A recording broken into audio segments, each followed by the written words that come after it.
গণভোট নিয়ে অনেক একটা সংখ্যা তৈরি হয়ে গেছে।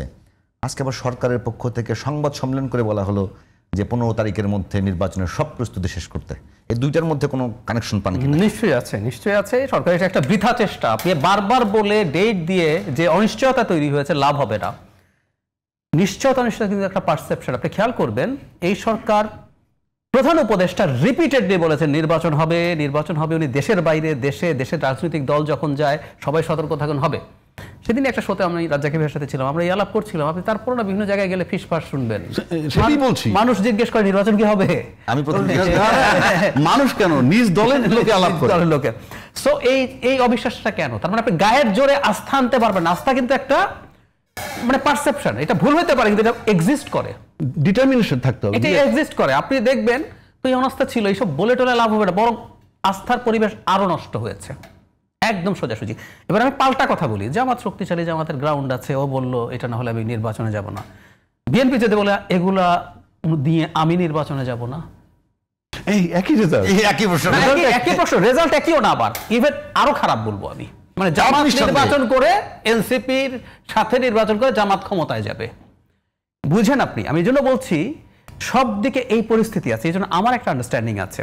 আচ্ছা, প্রথম কথাটা হলো আমি একটু জনাব তাহেরের এটা একটু অ্যাড্রেস করতে চাই। আমাদের জাতির জন্য যদি একটা জিনিস বেছে নিতে বলেন, সংস্কার বা এই গণভোট আর নির্বাচন, ধরলাম আমরা ডক্টর ইউনূসের অধীনে কোনো সংস্কার হবে না, একটা নির্বাচন হয়ে ডেমোক্রেটিক সরকার আসবে, তারপর কি হবে সেটা অন্য আলোচনা। কিন্তু সংস্কার যে একটা মানে আমরা একটা গণভোট করে সংস্কারকে ঠিক করে ফেলবো, এরপর নির্বাচন হবে না, এরপর বাংলাদেশ এই সরকার থাকবে না, তার জায়গায় আরেকটা তত্ত্বাবধায়ক আসবে না, মিলিটারি সরকার আসবে, এটা আরো কয়েক বছর থাকবে, এই অপশন নেব, নাকি গণভোট দরকার নাই, একটা নিয়মতান্ত্রিক আমাদের যে সংসদ নির্বাচন সেটা নেব? আমি কিন্তু সংসদ নির্বাচন নেব।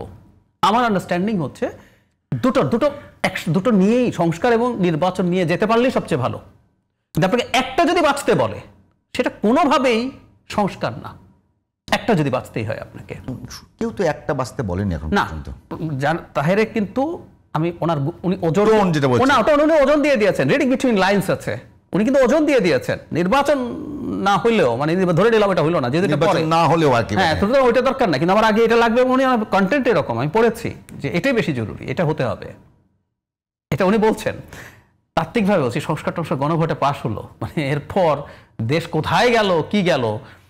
পোস্ট আপরাইজিং 3টা দেশে গৃহযুদ্ধ হয়েছে, মানে এই যে আরব স্প্রিং যে হলো, এর মধ্যে ইজিপ্টে তো শেষ পর্যন্ত মিলিটারি শাসন, কিছুটা ঠিকঠাক আছে তিউনিসিয়া, লিবিয়া, সিরিয়া, ইয়েমেন, 3টাতে রেজিমকে চ্যালেঞ্জ করতে গিয়ে গৃহযুদ্ধ হয়ে দেশ তছনছ হয়ে গেছে। তো আপনি সংস্কার করবেন, সংস্কারটাকে জেনুইন করবেন, কিন্তু দেশটাকে আপনি এমন জায়গায় ঠেলে দিচ্ছেন একটা আনসার্টেন জায়গায়, সেটা প্রবলেম। আমি জনাব তাহেরের এই বক্তব্যকে আসলে পলিটিক্যাল রেটরিক, এটা আমার বটম লাইনে এবার সমালোচনার পর বলছি, রেটরিক হিসেবে নিতে চাই।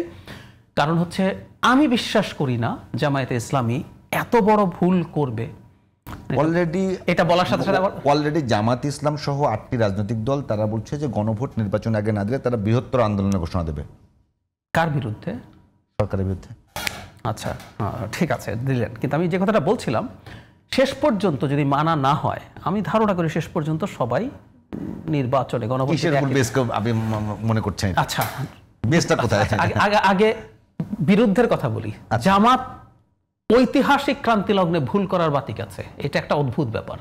মানে যে পাকিস্তানের জন্য জামাত বাংলাদেশের বরাবরই 99 রানে গিয়ে আউট আউট না, এরকম না, যে পাকিস্তানকে টিকিয়ে রাখার জন্য সে বাংলাদেশের স্বাধীনতার বিরুদ্ধে অবস্থান নিল, সেই জামাত পাকিস্তান চায় নাই। 47 সে ভারত চাইছিল, যখন এই মাটির সবাই পাকিস্তান চাইছে। তারপর আপনি 71-এ দাঁড়ালেন বিরুদ্ধে।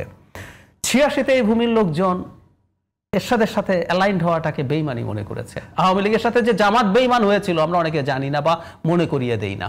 আজকে এরশাদ খারাপ, জাতীয় পার্টি খারাপ হাসিনার সাথে গেছে বলে, জামাত এরশাদের সাথে গিয়েছিল তো হাসিনার সাথে, ইটস ট্রু, ডকুমেন্টেড ফ্যাক্ট।